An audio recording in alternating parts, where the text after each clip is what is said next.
फतेहपुर शेखावाटी में के farm house पर इस वक्त हम हैं। राणा सर सरपंच मजीद खां जी और टाई सरपंच इकबाल खां दिलावर खानी और अन्य बहुत सारे लोग, हाजी गुलाम मोहम्मद खां बेसवा खुद यहाँ मौजूद हैं। और खास बात यह है कि आज रोल्स ऑफिसर में बड़ा इवेंट था और वापसी पर हाजी गुलाम मोहम्मद खां बेसवा के इसरार पर हम सब लोग यहाँ आए हैं।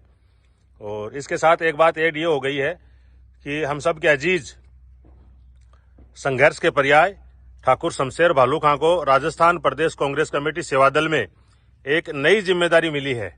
तो इस पर इनका स्वागत किया गया है, अभिनंदन किया गया है। हम भी 2 मिनट बात करना चाहेंगे शमशेर खां जी से।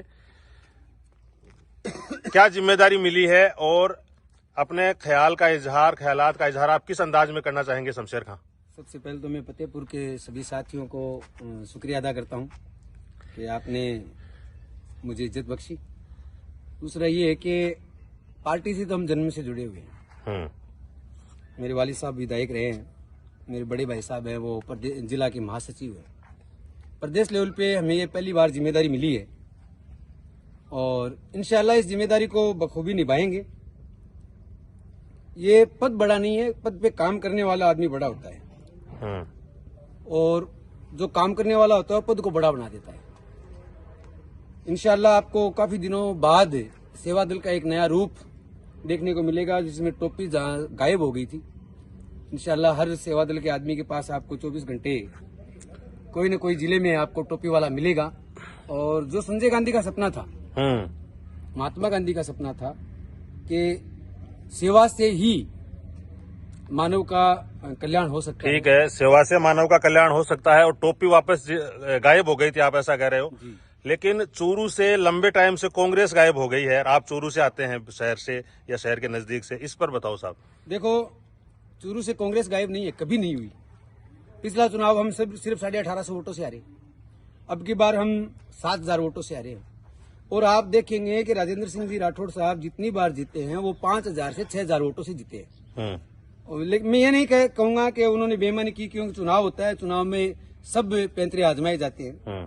तो मैं बेईमानी तो नहीं कहूंगा, लेकिन ये कहूंगा कि हमारे जो कैंडिडेट रहे हैं उनमें कहीं न कोई कमी रही है। कैंडिडेट किसी न किसी रूप से कमजोर साबित हुए और जो पार्टी का वोटर है उससे वो वोट डलवाने में नाकामयाब रहे। वोट अगर घर पे है या कुछ वोट को डाइवर्ट नहीं कर सके हैं तो ये कमी पार्टी की नहीं है, चुनाव लड़ने वाले की है। और चुनाव लड़ने वाला व्यक्ति अगर ताकतवर मानसिक रूप से हो तो चुनाव आसानी से चूरू का जीता जा सकता है। प्रदेश लेवल की कांग्रेस की आप राजनीति करने जा रहे हो, विधानसभा चुनावों के बाद और ज्यादा हो गई क्या कांग्रेस कमजोर? क्योंकि अभी जो उपचुनाव में रिजल्ट आया उसमें तो 1 सीट हिस्से में आई 7 में से।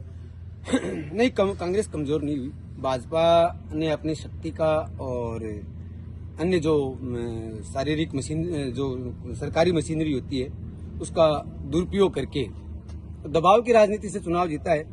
और ये होता है, पिछली बार जब कांग्रेस थी और जो उपचुनाव हुए थे 8 ही हुए थे, उनमें से 7 कांग्रेस ने जीते थे, 1 भाजपा ने जीता था। तो ये बड़ी बात नहीं है, उपचुनाव सरकार के पक्ष के होते हैं।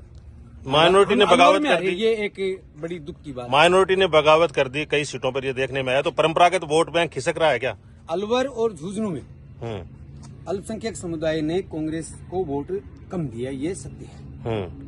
इसके बारे में पार्टी को भी सोचना पड़ेगा कि अलवर में तो कांग्रेस का जो प्रत्याशी था वो अल्पसंख्यक समुदाय से था। जो गुजरे थे विधायक उनका पुत्र था, पूर्व विधायक जो है साफिया जुबैर उनका पुत्र था। वो क्यों हारे? कहीं न कहीं कोई न कोई वहाँ कमी रही है। मैं तो ये मानता हूँ कि वहाँ पे पार्टी के प्रचार तंत्र में और लोगों को एंगेज करने में समस्या रही है। झुंझुनू का चुनाव हारे हैं, वो कुछ हद तक प्रत्याशी की जो हठधर्मिता थी, मैं इसको स्वीकार करता हूँ पब्लिक के सामने। प्रत्याशी जो अल्पसंख्यक समुदाय के जो व्यक्ति थे उनके पास जाने से कतराता था, जाता नहीं था, लोग नाराज थे, रुष्ट थे। दूसरी बात, जो लोग नाराज थे उनको मनाने में कमजोरी रही। हमारे जो अल्पसंख्यक नेता थे जिनको जिम्मेदारियां दी गई थी वो भी कमजोर साबित हुए। वो वहां तक नहीं पहुंच पाए जहां उनको जाना चाहिए था। उन्होंने सिर्फ स्टेज से या एक सभा के माध्यम से जो काम करना था वो किया। ये बड़ा दुर्भाग्य का विषय रहा।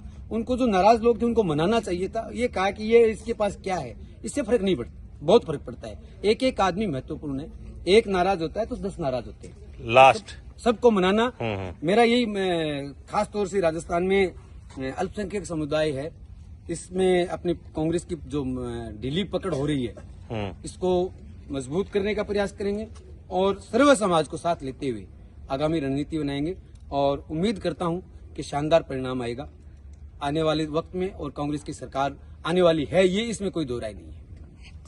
चलो, thank you very much. Shamsher भालूका से मुखातिब थे आप और बोलता राजस्थान देख रहे थे के फार्म हाउस पर, जो बीकानेर रोड पर है फतेहपुर शेखावाटी में, वहां हम सब लोग थे। आप सब लोग हमारे साथ जुड़े, आपका बहुत बहुत धन्यवाद। मेहमान नवाजी के लिए राह चलते हाजी गुलाम मोहम्मद खां बेसवा, आपका बहुत बहुत धन्यवाद। Thank you very much. जय हिंद।